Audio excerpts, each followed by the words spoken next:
뼈 때리는 남자의 뼈 때리는 관절 이야기, 의학박사 정형외과 전문의 닥터 뼈때남입니다. 많은 분들이 궁금해하시는 주제, 발목에 심한 골관절염 말기에서는 관절 유합술이 나을까, 인공관절 수술이 나을까? 오늘은 이 질문에 대해서 객관적인 사실을 중심으로 정리해 보겠습니다. 이런 주제로 설명하거나 강의를 하면 종종 이런 반응이 나옵니다. 무릎은 몰라도 발목도 관절염이 생겨요? 발목에도 인공관절을 하나요? 발목을 고정하면 걷는 것이 가능한가요? 여러분들은 발목 관절염에 대해 어디까지 알고 계신가요? 혹시 직접 겪어보셨거나 주변에서 본 적 있으신가요? 댓글로 경험이나 궁금한 점을 남겨주세요. 말기 발목 관절염은 통증이 심해지고 10분 이상 걷는 것도 어려울 정도로 일상생활에 큰 지장을 주기 때문에 수술이 필요한 경우가 많이 있습니다. 한 가지 질환임에도 수술 방법은 크게 두 가지가 있습니다. 만약 한 가지 수술만이 월등히 좋았다면 굳이 두 수술 방법이 공존하지 않았겠죠. 두 수술은 각각 장단점이 뚜렷하기 때문에 상황에 따라서 선택이 달라집니다. 각각 어떤 수술인지 간단하게 설명드릴게요. 첫 번째는 관절 고정술, 즉 발목 유합술입니다. 골관절염은 관절을 덮고 있는 연골이 닳아서 뼈끼리 직접 부딪히며 통증과 염증이 생기는 상태를 말합니다.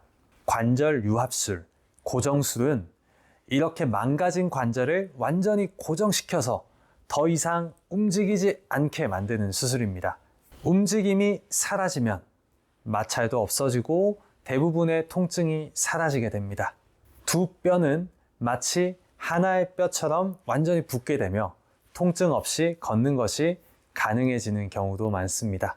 많은 환자들이 이 결과에 만족하지만 발목을 고정하면 계단을 오르내리거나 쪼그려 앉는 동작은 확실히 불편해질 수 있습니다. 또한 무게가 주변 관절로 분산되기 때문에 뒤꿈치나 발등에 있는 관절에 2차 관절염이 생길 수도 있습니다. 두 번째는 인공관절 치환술입니다. 손상된 연골과 뼈의 일부를 깔끔하게 제거하고 금속과 고밀도 플라스틱으로 된 인공관절을 삽입하는 수술입니다. 가장 큰 장점은 발목의 움직임이 그대로 유지된다는 점입니다. 계단, 경사진길, 평지 걷기까지 보다 자연스럽고 에너지 소모도 적게 걸을 수 있습니다. 또한 인접 관절에 부담이 없기 때문에 주변 관절에 2차 관절염의 발생 가능성도 낮습니다. 하지만 인공관절도 결국 기구이기 때문에 수명이 있고 베어링 마모, 뼈 용해, 이완 등등의 합병증이 발생할 수 있습니다. 인공관절에 합병증이 생기지 않고 쭉 잘 쓰고 있는 상태를 생존했다라는 표현을 쓰는데요. 발목 인공관절의 10년 생존율은 연구마다 차이가 있습니다만 66%에서 91%까지 보고되고 있습니다. 그러니 대체로 한 80에서 90% 정도는 10년 이상 잘 사용할 수 있다라고 보면 되겠습니다. 가장 흔하고 치명적인 실패 원인은 세균 감염입니다.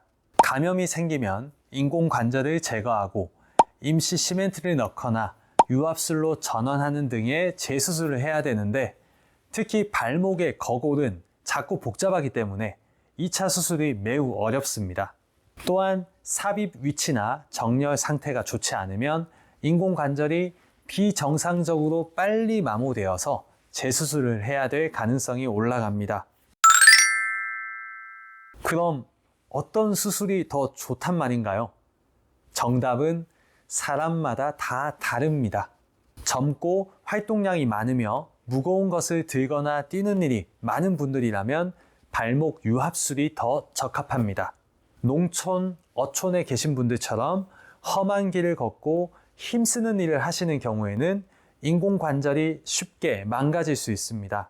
또한 체중이 많이 나가는 분들도 보통은 발목 유압수를 더 안정적인 방법으로 권장합니다.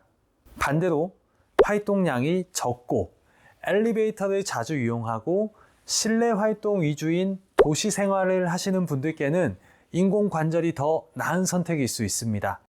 또한 발목 주변 관절들, 거골화 관절, 족근 관절 등의 관절염이 있는 경우에 발목 유압수를 하면 인접 관절의 상태가 더 나빠질 수 있기 때문에 인공관절이 더 낫습니다.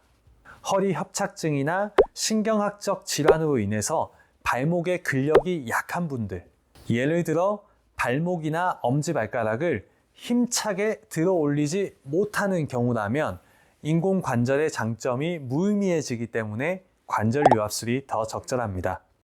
또한 뼈의 정렬이 심하게 틀어진 경우, 당뇨병, 면역질환, 흡연 등으로 인한 말초 혈관 질환이 있는 경우에도 관절 유압술이 더 유리합니다. 말기 발목 관절염에서는 수술 방법만큼이나 중요한 것이 어떤 의사에게 수술받느냐입니다. 두 수술 중 한 가지만 고집하는 의사보다는 환자의 상태나 생활 방식 등을 종합적으로 고려해서 더 적합한 수술을 유연하게 선택할 수 있는 의사를 찾는 것이 중요합니다. 또한 발목 유압술이나 인공관절 수술은 기법이 섬세하고 집도의의 숙련도에 따라서 결과가 크게 달라지므로 말기 발목 관절염 수술에 대한 풍부한 경험과 이론적 배경이 있는 정형외과 족부 전문의와 상담을 꼭 받아보시길 권해드립니다. 결론적으로 더 좋은 수술은 없습니다. 나에게 맞는 수술을 선택하는 것이 가장 중요합니다.